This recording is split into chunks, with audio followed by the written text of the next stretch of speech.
सकाळची सुरुवात नेहमी चहाच्या एका घोटाने होते. अनेकांना दिवसात 10 ते 12 चहा हवाच असतो. पण तुम्हाला माहिती आहे का, चहा पिण्याची योग्य वेळ काय आहे? चला सांगते.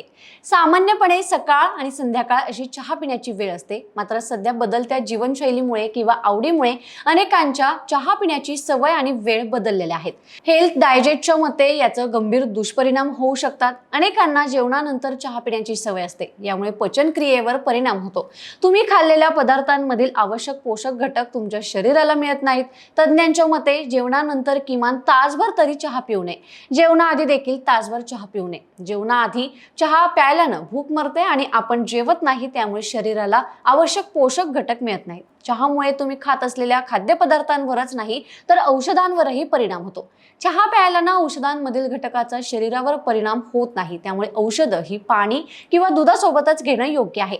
कडक चहा देखील अनेकांना आवडतो. मात्र कडक चहामध्ये कॅफीनचं प्रमाण वाढतं आणि यामुळे तुम्हाला झोपेची समस्या उद्भवू शकते. तुम्ही कधी चहा घेता?